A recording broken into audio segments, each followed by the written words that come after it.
Welcome to another episode of the Emulsion podcast, a show for chefs who want to think better, increase their performance, and believe that it's possible to take lessons from what others have learned. I am your host, Justin Khanna, and I'd love to continue the conversation with you from this episode on my online circle community. There you can share your 2 cents and learn about supporting the show on justinkhanna.com/support. For your convenience, it's also linked up in the description of your podcast player. Let's get into the show.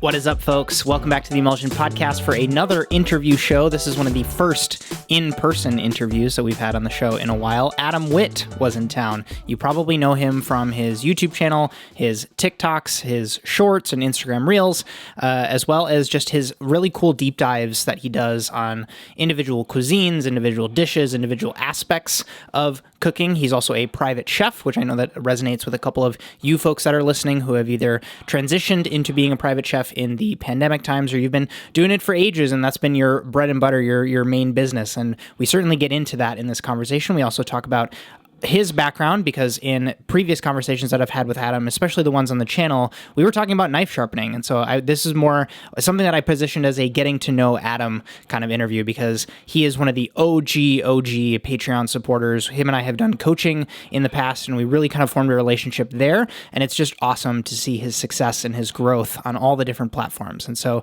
I certainly dig into some of the growth strategies that he's been thinking about, how he positions himself to have that growth and that learning. And then in my typical fashion, I ask where he's going from here, because I'm genuinely curious. And so I hope you have some takeaways from this episode. It was really, really nice to have Adam and his girlfriend out here in Seattle. I certainly hope to see him and them again when we are in Chicago to visit them in their home city. If you want to check out Adam online, if you don't follow him already, what are you doing? But all those links are in the show notes, as always, or on justinkhanna.com/media. I think that's it for the intro. Please enjoy the interview. Dude, you're in Seattle. Yeah, I know. Finally, we talked about this forever, man, and it's finally here. Highlights so far? Oh, yesterday was great, man. Matt took us around. A cook named Matt, Matt Broussard. Shout out. No, yeah, he took us like all over the place. He went to Dick's. We went to a cool used bookshop. We got the local tour of the Pike Place. So it was great. Bumping? Yeah, pretty solid. We sat down and got some oysters at Seatown. Yep. Those were really good. They were creamy. I learned a fun fact. Matt told me that the creamier the oyster, the more jizz is. It's basically oyster jizz. It's a big, what is it called? Which is delicious, by Aphrodisiac? the way. Yeah, I guess. It's the thing. Yeah, they like to throw that on just something that's kind of nasty, you know? Right. It was great. I think it's so interesting, and I wanted to make the kind of meat of this your journey and process so far. Because as you and I first met and started having conversations, I quickly came to realize that like the advice that I would give normal folks, is what I'll call them, you could kind of take that and run with it a little bit further. So as you're thinking about kind of like getting into food and the unique path that you took, from the sense of like, I want to do private chef stuff and I want to make content and I want to just like connect with cool people and learn from them, that's not like going to culinary school, right? So it's like, how did you think about that as you started? Oh, man. Well, I don't know. I mean, I kind of, I guess kind of what sparked it was, it wasn't like I grew up in kitchens and I wasn't, grinding from the time I was 15. Like I'd always worked in food and in restaurants and all over the place. And, first job out of college was, as a dishwasher, but I'd never had like the traditional path. And it wasn't until like the end of college where I, was going to school for journalism that I really like started to become interested in, potentially switching over and cooking for a living and as a career, and kind of more exploring it more and learning more. And that kind of started just because of the strength of food media at the time, honestly. You had like your Mind of a Chefs, you had your Bourdain was still, alive, rest in peace, and doing his thing, and there's so many like great shows. I remember I would sometimes like sit on like the edge of my bed and just watch Mind of a Chef and like tear up because I was like so stoked to watch it. And I was like, yeah, I shouldn't be doing this journalism thing. I should probably get in the kitchen. But I always had that wall coming from my parents are like, yeah, use your degree, this and that. And I was like, yeah, I'm gonna use my degree. And I kind of tried doing that for a while. And I tried maybe mixing the passion of food with something in food media. And I kind of tried going down that for a while. And basically, I feel like I'm just going off on a tangent. No, it's here. good. It's good. Yeah. Because I'm picking up little nuggets that I want to pull on in a second. Yeah, just keep please going. jump Yeah, in because yeah. I'm blabbering. Yeah, so it really started like at the end of college. I didn't know what I wanted to do. I went on a couple of trips with friends, and I came back, and one of my friends at the time was opening a food truck in Los Angeles. Whole Sam is Sammy Udell. Shout out Sammy. She was like, I really want you to come out and help me launch my food truck, yada yada. Like, I know you love food, like come like check it out. And I was like, no. And at the time, my girlfriend and I had just started dating, and there was just no way I was gonna like pick up my life, and like I just didn't want to. I didn't have those LA dreams that you hear about so much. But I did end up going for a little bit, with the intention of coming back. So a buddy of mine picked up, and we drove across country from Chicago to LA, and we posted up and worked on this food truck for like 2 months. Okay. And you were doing prep, driving, dude, everything. Yeah, it was crazy. Like the stuff that we ended up having to, because it was her first venture into the food truck space. So she was, wiping out, getting up, learning, continuing pushing. And we were right there with her doing the same things, filling in the voids, filling in the gaps. From the culinary side, from the truck maintenance and the commissary side to to the event, trying to figure out like, who to talk to get into which events, this and that. She had a cool connection with like Ludacris's wife, and at the time was also private chefing sort of on the side and doing both. And eventually, the food truck, she decided to step away from it and focus full time on that. But it was wild when we were there.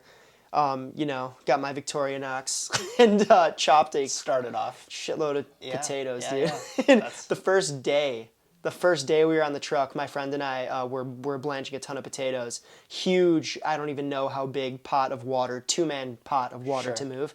And we were moving it on the truck, and we spilled some over, and some like boiling water spilled inside of both of my shoes. And I swear to God, dude, blisters like an inch thick off the inside of my feet the first day. God. And yeah, it was brutal. And we went to Walgreens, I taped my feet up and just worked for like the first 2 weeks with like these horrible wounds on my feet. So it was But like, what's that self-talk then? When you're like, okay, I still this is the life. You hear about how hard it is, and you're yeah. like, I need to put in my time. Like, I'm like late to the game, dude. I'm like 22. Like a lot of these like, guys have been doing this since they were like 16. I'm like, I have to suck it up. And I did. I wanted to go back to that moment that you talked about with Mind of a Chef too, because there's a lot of people who are at their accounting job, or they are an author, or they're in finance or whatever, and they look at food being portrayed in media, and you're like, oh, this is really cool. Maybe this could be something that I could, like, there's so much romance to it, right? Dude.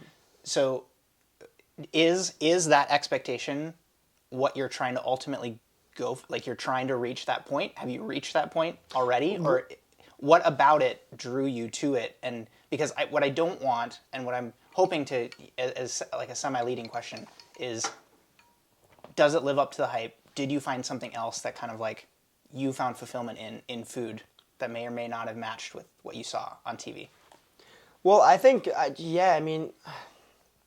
think my experience was just from the jump, just a lot different than your average, I want to say line cooks, because I agree. Because and that kind of gave me a complex for a while that, still even to this day, like sort of wrestle with sometimes. I'm like, like why am I the one on camera showing these people how to do this when there are so many other like super talented guys my age, like sous chefs at this point. I'm almost, I'm 27. Like people my age, like in restaurants, like are crushing. Like there are some chefs like CDCs and stuff who are like, so, but I take that and I realize that everybody does have their own path, and you know what? Maybe this path isn't like a path of weakness, but uniqueness, sort of. That's right. And well, that rhymed. No, that was pretty tight. I'm gonna clip that. Whoa. No, but so I just decided to kind of like, I don't know if capitalize is the right word, but sort of take it and run with it and just kind of own it. Like, hey, dude, like I'm not gonna sit here and tell you I'm some like crazy master chef, dude. I haven't been doing this for years and years and years, but I haven't, at this point, I kind of have been doing this for a few years. Yeah. And I know for a fact that I've come a long way from where I started, and I'm confident enough to be doing what I do, and it's literally how I make my living in more ways than one, from the media side, and I'm working as a private chef currently. So, yeah, did that. I hope that did that answer. No, it super did, and I wrote it as a follow up because I know that there's this kind of thing in you where, again, call it a complex, is what we'll use your words. What do you feel like? You've done the staging thing, you've done dinners, You've run your own operation, basically. Like, a lot of people don't acknowledge that being a content creator is a business. It is getting more accepted now, but, like, is there something that you feel like you're still missing, or that would fill that, I'll call it an inadequacy in yourself, where you're like, oh, well, if I could do that, I would feel like, and for people listening, it might not be required. It might just be something that we're just like, we think, because that's what we grew up looking at as like, this is what success is in food. I just think it's really interesting. Yeah, I don't think I'll ever be like, like super stoked about what I do. Like if that sounds kind of bad, but it's kind of true because I don't know, man. Like there's always room for improvement, and sounds like some corny thing. Like you hear like, oh, he's the humble guy. Like, but it's true though. Like from the culinary side to like, there's always stuff that you could be learning about editing and cameras, and I'm still trying to learn everything about that, and that doesn't even touch the food side. And you know, like I said, I've come a long way and I can hang, but at the same time, there's so much I don't know. Totally. And there's so much like I can get better at. And I think it's going to be just a process all the way through. And I like what you said. One time you said, you were like, yeah, you're kind of like learning out loud. Learning in public. Learning in public, right. And I said that. I wrote up a post about that the other day, and I was just like thinking about it more. And I think that's what I'm doing, and that's what I think is cool, because like, it's going to show people that, you know, you can go out there and like follow your interests, and you could turn it into something. If you could turn any interest into like basically a career and sort of like multimedia if you want. And you know, of course there are other X factors, and it's not necessarily mean you're going to be successful just because you do it. But I just think it's this like cool new world that our generation is sort of definitely the first generation to take real advantage of. Yep. And it's cool to be sort of on that cutting edge. And even, dude, like, again, 27, like, not like an old fart, but also, like, there are kids who are, like, 16, 17, 15 on, like, TikTok with, like, millions of followers. They're exploiting it in like, the most savvy way. Very savvy. Awesome. And I give them mad props. Totally. But I can only imagine, I'm like, yo, if I feel this sort of complex, like, and I feel like I haven't really been around the block, like, these kids haven't done anything. Yep. And they're out there, like, you know, pushing it. And I'm like, dude, keep going, keep doing it to you. But, you know, everybody's got to figure it out for themselves. There's another one-liner that in line with that. I shared it with the newsletter the other week, where it's like, and this is not my words, this is a Shane Parrish-ism, which is being pleased, not satisfied. Like, that's the sweet spot where you want to be. Because if you end up satisfied, you start to, like, rest on your laurels, you're not making progress anymore, I like that. You start to, like, whatever. But if you're not pleased, you constantly have this, like, I'm not good enough, like, this sucks, like, whatever. So you want to hit that place of being pleased but not satisfied. And that's what he was just, like, writing about.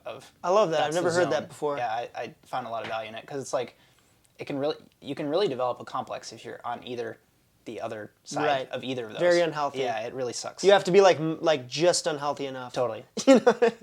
The question I had was, what's been the best unexpected outcome from a decision that you've made in this kind of unconventional path, where you were maybe at a crossroads, you made a choice, and you're so glad that you did it?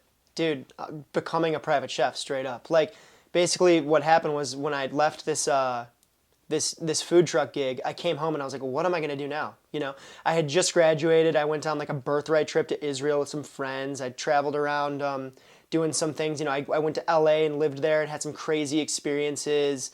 Worked on this food truck. Now what? Like, what am I going to do? So I gotta get a job, right? So I was like, okay, well, you know, I did the food truck thing. It's hardcore, but I kind of want to try using my degree. You know, maybe it was a little bit of like my parents never pressured me, and they're always super supportive, but I think I pressured myself, like, oh, I got to use my degree. Like, I had a couple internships throughout college at like public relations firms. Like, I'd love to work like within food media again. So I was working for this. I got a job as an intern at this like plant-based like Chicago food startup called, at the time it was called Here.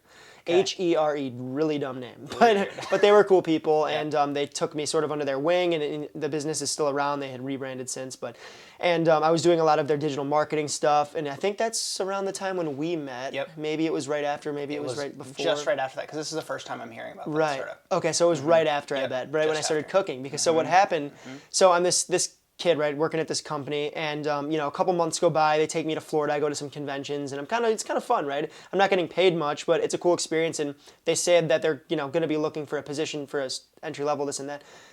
So a couple months pass, and it turns out that they say, hey, we're going to need to hire somebody a little more senior before we can hire somebody entry level like you, just from a business stance. And I said, I totally understand. They're like, yeah, like we'd love to have you still stick around, and we'd love to hire you as soon as we can. We just can't. So, at that point, I was probably working just over minimum wage, and I was like, you know what, I think I might need to move on here. Like, I'm living at home with my dad, like driving 45 minutes to this really cool part of the city, like from like the western suburbs, which is like a trek with traffic too.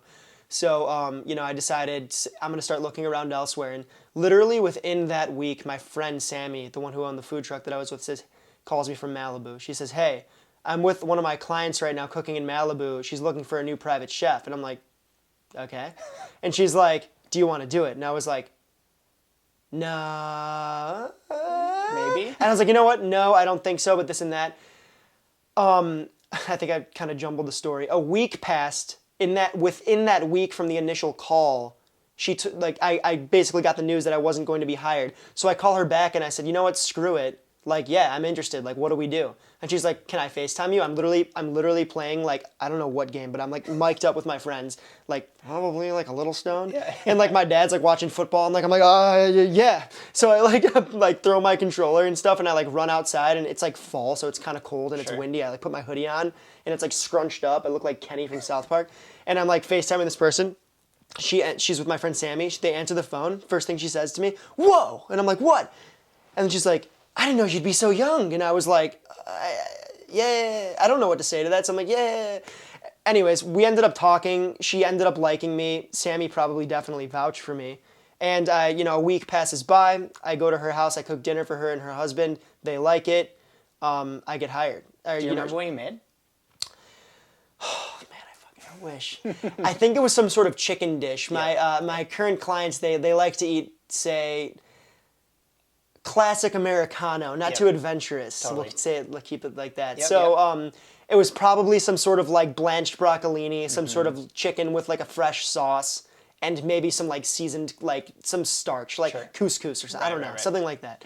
It was nothing big, but that's exactly what they wanted. They wanted somebody who can just create like simple, easy, healthy meals, nothing too adventurous, sometimes maybe. But, so I did that. They liked the food. I was kind of going, I guess you can call it a la carte, every like couple of weeks, or I'm sorry, within the 2 weeks, maybe 3-4 times. And I told her, I was like, hey, I'm looking for something a little more permanent. If you'd like to like hire me, like we can talk, but I'm going to have to move elsewhere, look elsewhere if not. And pretty much like the next day she sent me a contract. Whoa. And all of a sudden she's like, hey, we'll put you on salary for this amount of money. I had never made that much amount of money in my life. Yeah. So I was like, whoa. Yeah. Yes. And kind of overnight, I became a private chef, and I realized, okay, this is a weird thing to just like kind of go from this like zero guy who's worked in restaurants his whole life but never in the back of the house on a food truck to considering him like a private chef. So that's when when I got a real fire lit under my ass, and I just dove into the books. I dove into the media, the videos. Yep. I think I reached out to you. That's when we started doing coaching. Yep. And every day since then, it's just been cooking all day. So when you initially had those thoughts, what were you trying to fill gap-wise? You were like, I need more creative dish ideas. I need to know how to pull dishes together. I need to know, like, the super basics. Like, dude, everything. But starting with the basics. So I actually found, shout out Chef Jacob Burton, if you don't know who this is. Don't know. He's a YouTube guy. He's a professional chef, call him that. Sure, he works in a restaurant.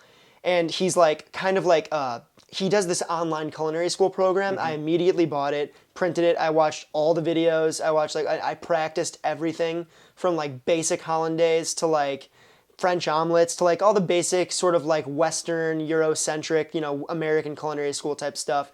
I really wanted to like do that because I'm like, this complex, like where does it start? I didn't go to culinary school. Let's learn some culinary school stuff. And then I quickly realized, cooking is more than just culinary school stuff, and started branching out. And I'm very sort of like, I was structured with it, sort of kind of like trying to do, okay, let's get good at sauces. Let's talk about like proteins and like fast versus slow cooking methods, and like how we can like what the difference is and like why it works. And this is all sort of laid out in this curriculum. And then from there I would read other cookbooks, and it was a lot of messing up, a lot of really bad stuff at first. That still happens to me today sometimes. Like sometimes you try something new and you're like, this sucks. But that's kind of the fun of it. I think that I don't know. I know I continue to give you props, but do you ever read 4 Hour Chef?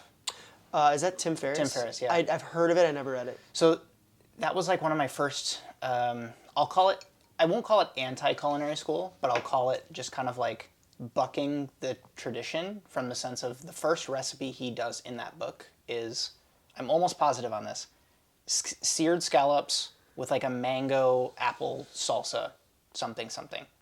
Because he was like, well, most culinary schools start you with stock making, maybe some butchery, and like some knife cuts.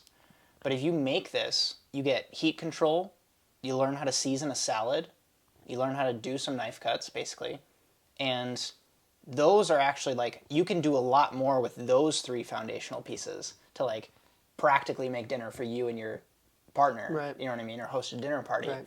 Then like you end up being the person that comes out of a program where it's like, all I learned how to do is make hollandaise and stock, and it's like, I can't do a dinner with this information. I can't serve just consomme. Exactly. So like it flipped it on its head for me of like, oh, maybe the basics can be taught in a different way, or like you can move things around, you know, if you think of all these little individual like nodes of knowledge, and you can like make your foundation a little bit more practical from the jump, because then you're more likely to stick with it, because it's like, oh cool, I have 2 recipes I can make with dinner now.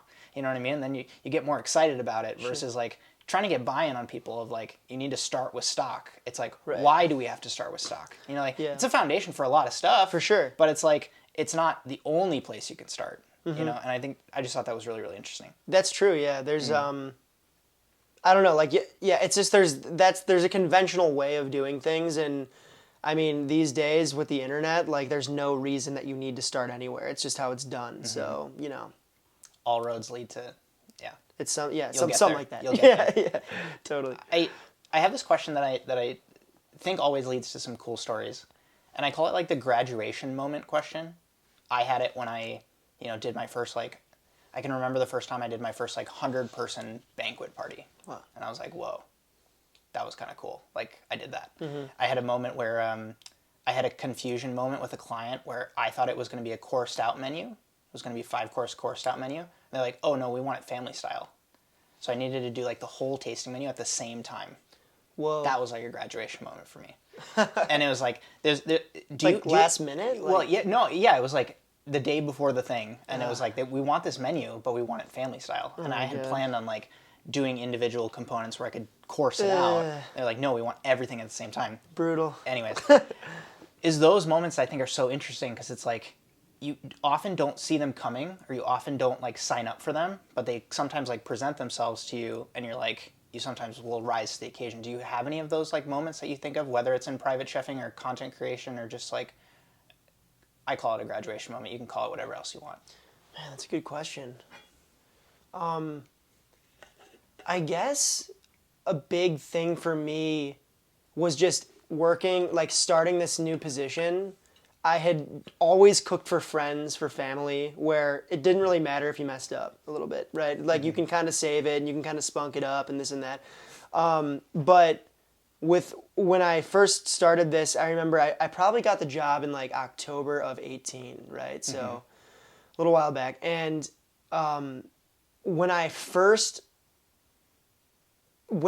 had to do a dinner for like 20 people, I would say was kind of my thing, where it was like this big family style thing. I didn't hire any help. It was just like, and looking back, like 20 people, like that's a lot of people, but like, it wasn't, but that was the first time I had done anything like that, really. And it was like these people, I'm like in the other room cooking, I'm making things look nice, and I'm putting it out there, and people are eating my food. I'm hearing the dishes clink in the other room. I'm hoping nobody's like, oh, like I'm hoping there's no allergies. I'm just like, what's going, like, you know what I mean? Like, sure. Nervously wiping the counter down, like kind of like in the other room, like by myself, like wishing I had like some wine or something. But I think it was a big Jewish holiday. It's a Jewish family, so I think it was like Passover or something, and there were some dishes that they were like, I made the brisket myself, I made all this stuff myself, and then they were like, gave me a couple different sheets of like, family recipes. I'm like, I hope I hit it on the head. Like, I know it's just following a dumb recipe that I know I made better than like their grandma or something, but like still. And because actually, that's false. You can never make it better than grandma. Yeah, I'm an idiot. It's hard to compete. That was really, that's not true. Okay. She's it was rolling better. over in her grave for you. Yeah, right but so I think just the increase in volume was just something I had never done before, and I felt a real sense of accomplishment, and it sort of opened the gateway, like, I I can do this, like, I can do more. Yep. You know, I can do, and I did, like, kind of slowly but steadily, like, you know, I went from that 20-person dinner to, I did like 45, like a lunch for like, a brunch for like 45. And then the weekend before, a friend and I, like, we went to a lake house and we did a bachelor party for like 15 like 6-foot dudes, like, you know, 3 meals a day for like 4 days, like out of this tiny kitchen. And then like, but it's just, you make it work. And I think like that was a big moment in my career where I realized like even the highest level chefs just have to make it work sometimes. And that's something that, like, you know, was unmasked that day. So And that potentially, I mean, that was a great point of tying up what I'm trying to, I won't call it summarize, but I'm trying to call it like convince someone maybe that might be listening, who's just like, I have these unconventional things that are being presented to me, and I feel like a lot of people might potentially say no to those things because it's like, oh, I can't do that yet. I have to do this first. Mm-hmm. And I think you're a perfect example of like, you're going to end up learning the thing. And I think about it with the course that I'm trying to launch, right? Where it's like, present some unconventional, the same information, but present it in a way where it's like, it's not necessarily like you don't have to pay your dues, you don't have to do the work, because you still have to do the work. But it's like, why withhold information from hungry people who would be excited to learn it and just like would take it and run with it? And they're going to get to that place regardless. Mm-hmm. One way or another. Exactly. Or you won't, and you'll decide it's not for you. And that's fine, because 100% knock it off the list. I always learn say it fast. Yeah, yep. The faster the better. Mm-hmm. Which way do I go? Okay, so if you had to go backwards, because you kind of touched on this already, like these young people who are interested in getting into food, and they're seeing that you can explore it from these new platforms and new angles and network in ways that they've never seen before, and the slew of inspiration is like endless. Put yourself in the shoes of someone who is where you were when you kind of had to make some of these decisions, when you wanted to get into food. What would you do differently if you were like 2021? Right away, I would probably, it's hard to answer something like this because this is going to sound again generic and stupid, but I really don't have many regrets because I wouldn't be where I am today. And I again know I have so much to do, and there's like, you know, I'm by far like, there's a lot to learn. Yeah. There's a lot of more messing up to do. But I would probably just put myself deep in the shit. Like I would go to like the dopest restaurant in town, and I would start as a prep cook, and I would just like work my way up. Like I honestly kind of did that when after I graduated. I was, you know, a dishwasher. They didn't have any back of the house roles, and I was trying to get like a prep cook. But then like sometimes when it would be slow, I would work as a prep cook, and I would like shuck corn, I would like cut corn, I would like cut, you know, basic dumb prep stuff. Not dumb, it had to be done. Yeah, you know what I mean? Totally. Redundant, probably. Yeah. And I got back there and did that. But you know, the thing is that I wasn't staying in my college town. I had plans to move back, so it was almost kind of like I did it to cross off the dishwasher grind on my life journey. And I think that that's kind of a good mentality to have. It's not like just get it done and forget about it, but you just got to get back there and like, dude, take a job as a dishwasher. Like, dude, you're not too good. Like, I guarantee you're not too good. Like, that's right. Get back there. Mm-hmm. And I would like to have probably had a little more industry experience, just because like I think that flexing the sort of like sense of urgency that comes with that is a great thing that I didn't realize was so important. Like even in my private chef job, right? Sometimes I have the luxury of cooking dinner for 3 people, taking my time, putting it out sort of almost on my, like in my schedule. Like when it's done, they're happy to eat, you know, which is amazing. But then like, you know, there are also events where people are ready and you need to be like, things need to be plated and out the door by like X, you know. And I think that sense of urgency, if you know how to like react to that and work with it and be good at that, then you're going to be able to cook in a chill environment too, very easily. So. Do you have a favorite stage that you've done? Well, I've done one stage. The Elska one. The Elska stage. Yeah. And it was cool.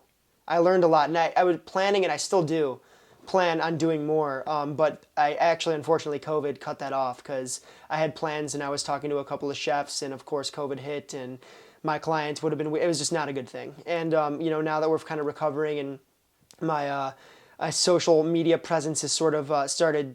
on this upward trend. I'm sort of focusing on that, but I still know that I have, I got to put time in for like furthered education. And I do, like I'm reading all the time, obviously I'm practicing all the time, but there's something different than staging. Staging is the next thing.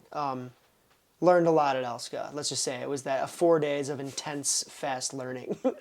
I'm really glad you did that. Like, yeah. I know you were like chomping to do it. Yeah. And, like, get the exposure and like, I'm really glad that you did that. It was fun. Let's just say I still might have fava beans under my fingernails. Yeah. I got my French laundry job. Yeah? Shucking raw fava beans. Dude. Until my thumbnail bled. Yeah, bleeds. Nice. Me too. High five. Yeah, it's like, what are you going to say? Like, they tell you to do it, and they're like, hey, don't stop shucking till the box is Well, I gone. told you that funny story. I mean, you definitely, like when I was like, he was like, do you want to go upstairs? Yes. Oh my God, dude. I get called, well, I'm upstairs at Elska, and the night's winding down. It's my last day of the stage.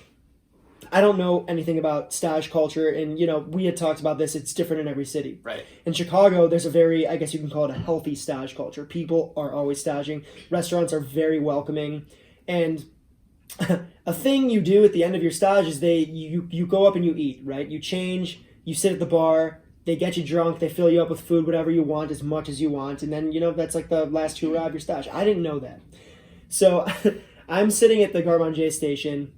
Hands sort of like behind my back, like just trying, waiting for the next order with my like team, my guys who were there too. And chef comes up to me and he's like, why don't you go downstairs and pack up? Come back upstairs when we're done. And I'm like, yeah, chef. And I go downstairs, and as I'm walking down the stairs, I'm like, what did I fucking do? You're like, I'm getting sent home. No, I'm like, why am I getting sent home at the 11th hour of the last day of my like stage? Like, I know I didn't do anything wrong. Like, I had been yelled at a couple of times. I did stuff wrong, but I had cleaned up my, I've been doing good ever since a couple of scoldings. And I come back up, and he's like, go stand by the host. And I'm like, okay. So I'm sitting by the host, and I tell him, she's like, hey, like, well, it's like this, I don't know, some like girl, like young girl.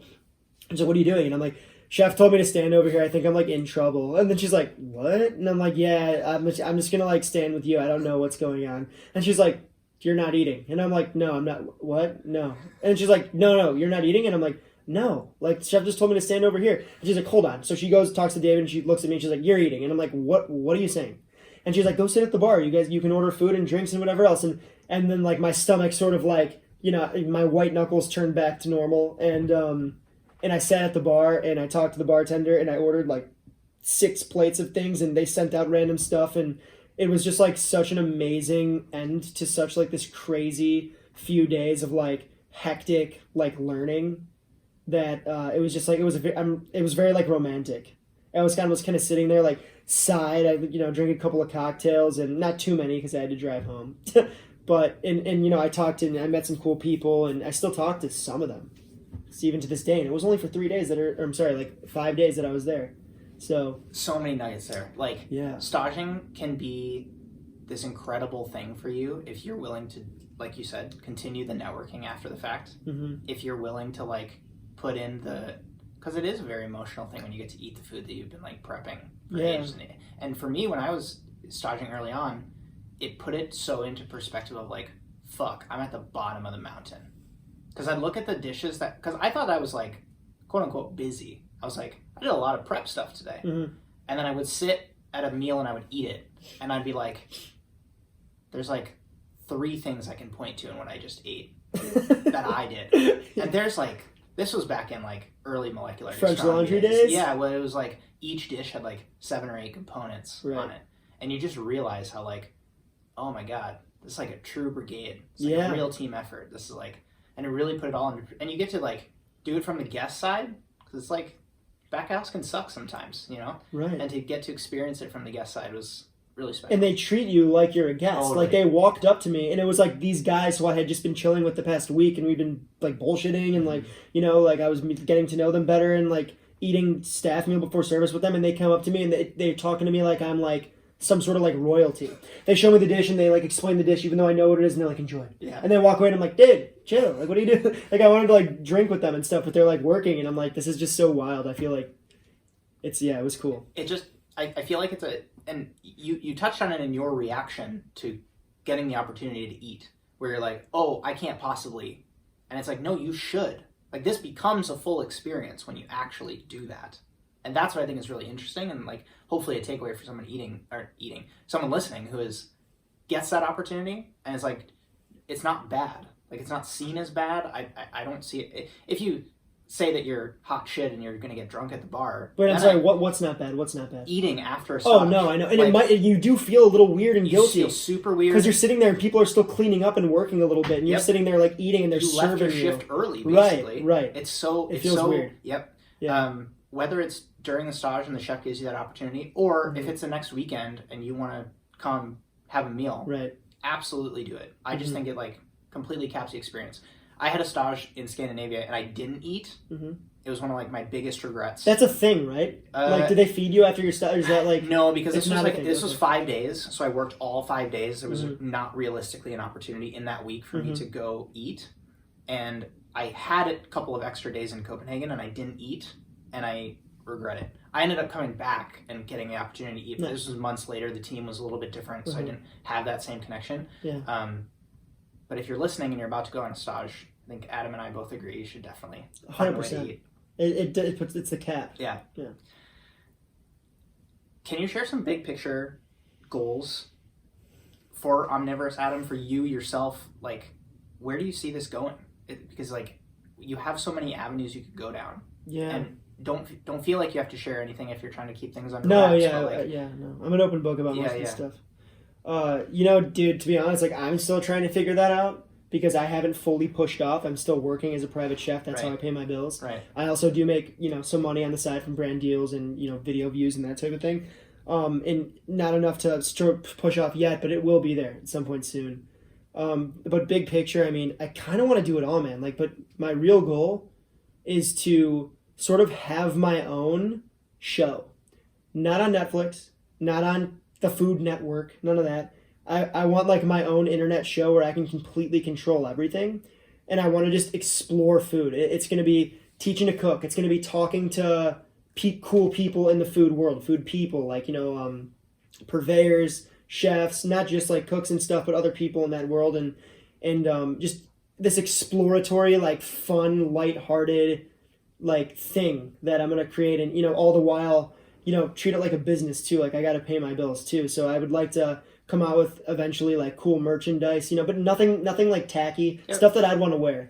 And eventually down the line, once I can think about a true reason and have a little bit more of a narrative to share, like eventually like write a book. But that's I have a lot more living to do before I can like sit down and like have that internal like, oh, I can write a book now. So many people just like write books and it's like, what are you doing, dude? Like, you're not like. And so I have a lot more to learn and to do before any of that, but I would eventually like to. It's kind of like a life goal of mine for big picture. If we're talking big picture. You get to say you use your journalism degree. Dude, I guess so, man. I guess so in like 50 years, whatever that is. But, dude, just like pursuing this weird new world of media that many of us are trying to figure out. I wish I had a bit clearer answer for you. No, kind of a little bit of everything. Yeah, I mean, this isn't going to be the first time you're on the show, so it's like give this snapshot in time, and then we'll talk. You'll be on mine. Yeah, exactly. We'll talk again in 2 years, and we'll see the course adjustment. I mean, like when I started content, I didn't think that I was going to be doing what I'm doing now. It's like, and even what I have planned for the next 12 months is like completely different from where I started. And so it's like. Is that under wraps? The course, mostly the course, okay. And that's like, it's a culmination of like. Finally figuring out what the audience wants and is asking for, and like the highest impact. I'm taking that course. I know. Yeah, okay. I should have had you be part of the beta is what I really should have had you do. There are a lot of people listening who are getting either private chef opportunities or they're actually like proper private chefs, like what you're talking about. And I really find that the tips and tricks from other private chefs who have figured things out just brings a lot of value. And so can you speak to, and you can give your own tips and tricks if you want. The question that I had was, when you're either finding new clients or getting pitched on projects from current clients, how do you approach those conversations? Well, there's a couple of, it depends, because like this private chef world is so weird. When you talk to somebody who cooks in restaurants, like, it's like you're a cook, you work for this company, this restaurant group, the chef, whatever. Everybody's getting paid a set, like, at least hourly, and you go in, you do your work, and you get out. You're like a pirate, right? You're a mercenary. With like a private chef, like, it could go either way. You could be on contract with one family, like myself. You could be a private chef who has many clients and works for, like, I have friends who do that. So it really does depend. Like, for example, my setup, the way that I do things, like, I sort of have an agreement under my contract of like what is expected of me on the regular, and anything outside of that is sort of additional extracurricular. But the whole thing about being a private chef, dude, is having a great relationship with your clients, and like I think it's all about communication and you guys liking it, and you and the client liking one another, because huge. Dude, look at me. I was not a good cook when I got hired. Like, I was okay. There are probably so many like other people who were like home cooks who were like better than me at the time that I got hired. But I got the opportunity because I like hit it off with this woman. She liked me. She wanted to throw me a bone and give me a chance, and here we are. So to answer your question, like, say you have an event, just make sure everything's clear. Like, say, hey, I'm cooking for 45 people. I don't usually do this. Like, I just want, think about all the questions that you need to ask to avoid any shitty, like, happenings, right? You don't want anything to be awkward. Everything needs to be on the table. Totally. So, because that becomes a bad deposit into your relationship. Right. If you need help. If that's not right. If you need help and ask for it. Say, hey, I'm going to need to pay my help. Like, how much money can we allocate towards that, if any? And, if you really need to, like, think about it. In these questions, you learn which ones to ask over time as you do it. So you're going to forget some stuff, and you might have a little bit of awkwardness here and there, but that's just part of it, and you take notes, man. Like, well, notice even how you, like, segmented those three avatars, right? You said, like, the private chef who has the one consistent client that they work with, the kind of, like, the private chef gigs that I've done in Seattle have been like that, very like, hey, we have a single dinner we need to do, and it's in our home, and we want to do like something nice. Right. So it's like we want to do that. And then you talked about the line cook. Yeah. And it's like the rules that apply to one don't necessarily cross to the others. Definitely not. So yeah. Yeah, it's weird. It's this whole, it's categorically speaking about, and I could speak for where I'm at. And I can also speak for people who are private chefs who have many clients, because I have like a lot of friends who do that, and I kind of know how it works, and we exchange stories. But dude, it's all so weird and different, and there's no one way of doing things, and you just got to get out there and do it, man. Like, if you really are interested in it. I got rapid fire questions for you. Oh shit. All right. Okay, this one always gives me some interesting points. What's one thing that you've changed your mind on in recent memory?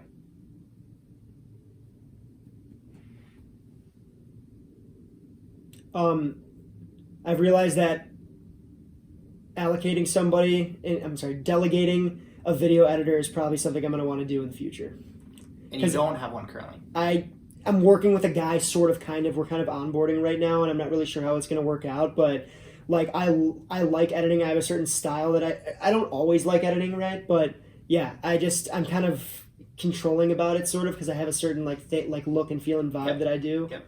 And that's what I've changed my mind. I realized that to take the next step, I need to delegate. Do you feel similarities to cooking with editing? Yeah, kind of. 1,000% do. That's funny. Sort of. I mean, like, you're taking raw materials and you're changing them, and when you're done, it's like, oh, like when it all comes together, you're like, yes. But the coolest thing about it is that like it lives beyond what the lifespan of a dish is. And that's what really blew my mind when I first. Well, not necessarily, dude. With photography and everything, that's true. It can be fleeting. Yeah, you can't. Well, you only experience it once for the first time. I get it. And taste it. Yeah, totally.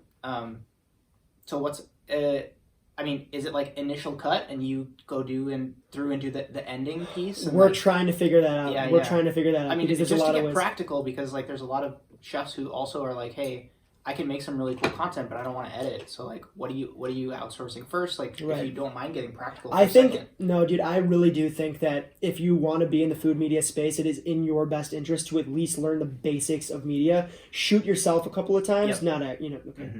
Obviously. Shoot yourself, clip that. No, but shoot yourself doing stuff and like maybe get like a entry level like, you know, Rebel TI, some Canon for like $600, and like I know it's a lot of money, but save your shillings. And you know, like learn about the basics of videography, take a simple class, look stuff, free videos up on YouTube, and learn that, and do it for a little while.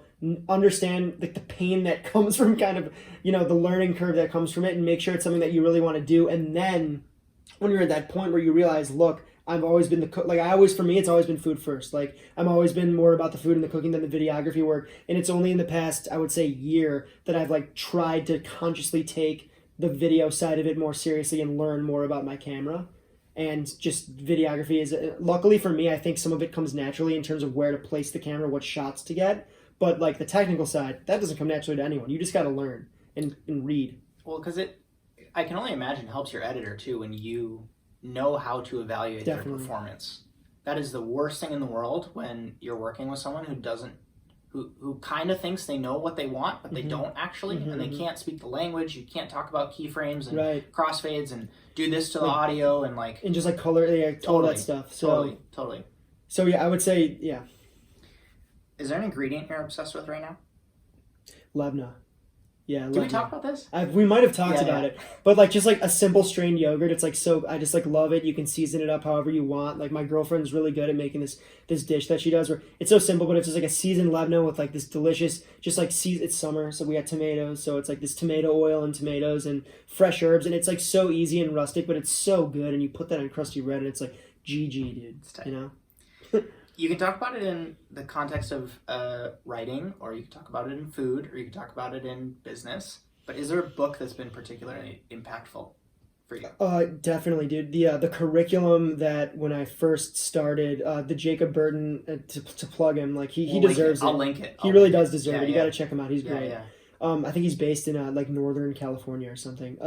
But it's the F-step curriculum, and it's a great starting place. Put it that way. Mm-hmm.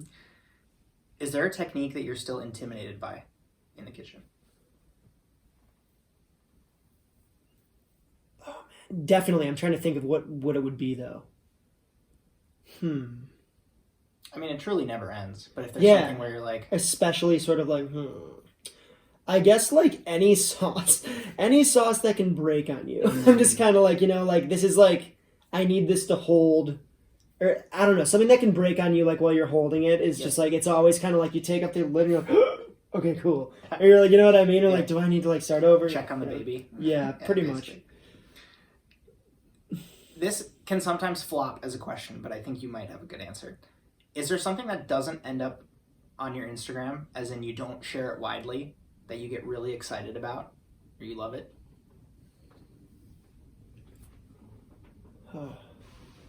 Dude, I'm pretty open about like what I do with, like, probably too open. Like to the point where I shove my camera on my girlfriend's face to take a picture of her like biting the food that I made for her, and bless her soul, she doesn't like punch me in the face for doing it. But God, I don't know, like stuff that, you know, I think what it really, I get wrapped up in like thinking, oh, people aren't gonna care about this, right? And maybe that just be like a funny stupid thing of my cat. A video of my cat, video games, anything not cooking related, I'd stop and I'm like, who cares about this? Sort of, I guess, would be the thing. But no, I'm a pretty open book, man. Honestly. Favorite games right now? Well, I haven't, dude, I don't like game anymore. My favorite game is Final Cut Pro. Final Cut Pro, yeah, the timeline. Yeah, man. Beat the timeline. But I used to play a ton of World of Warcraft. Got it. Like a ton. Like to the point where information is seared in my head that I'll never forget. Ever. I mean, maybe get to a place where you can use it as like a little decompress. I could say like niche jokes that only like WoW players would know. Oh, no. That's all, man. Yeah. You somehow get a call right after this interview that you just won an all expenses paid trip to eat at your dream restaurant, and when you get there, there's someone you've always wanted to talk to waiting to have dinner with you. What is that restaurant, and who is that person? Whoa.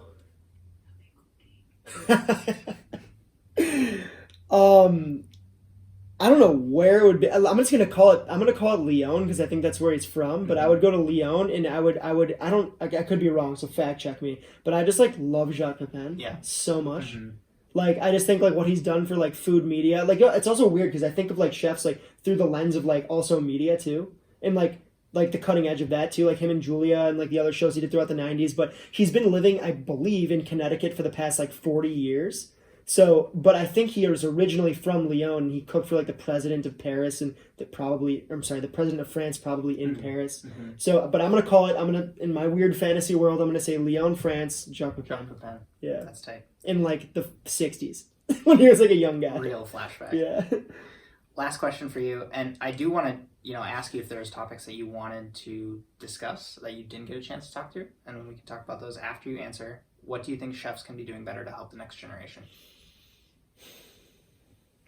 I think a lot of that's kind of already happening right now because people are starting to like loosen the reins and like not be as asshole-ish. I know like in my city, like some of my friends who I talk about, like from Chicago, for those who don't know, and there was a big culture of this like abusive chef, like the classic what you would imagine. It's in a lot of cities, but I guess Chicago's you told brutal. me. I told you. You told me this. Because I lived it. Yeah, I lived it at Grace. You know what I mean? Grace, and there's like, of course, it started at Trotters, and I lived it at Alinea too. Yeah, When I started at Alinea, it's the same. I have friends who worked at Alinea, and they tell me some crazy stories, and they still know them like crystal clear, and it's been like 2 years, 3 years. Yep. And it's like it's real trauma. Yeah. You don't want to say it because you're like, I'm just making fucking venison broth Right. on my station, but it's like real trauma. I think that a lot of that, and remember, like coming from this restaurant world, I only know so much because like I've only spent so much time. But from what I know, I mean, and what I've seen and what I've heard, like these, like a lot of these, like sort of like machismo guys who get off on, slapping their line cooks down or popping a finger here and there are getting like kind of slapped down, and I think that's a great thing. One of my favorite, a friend of mine, he's also an amazing chef, an amazing cook. He left a fine dining restaurant because it closed from COVID, not for any other reason. And he opened up a sandwich joint in a really cool neighborhood in the city. Shout out Big Kids, Ryan Pfeiffer, he's the man. And the way he's running his business is like so cool and different. Like everybody in the restaurant works every station and it's on rotation, and all the tips are communal. They get healthcare, and it's all this like he's like a younger guy. He's like in his like late 30s, and he's just like he's like the epitome of the example of like what chefs should be doing right to like support like a healthy community and healthy people in food who are going to have better ideas because they're healthy.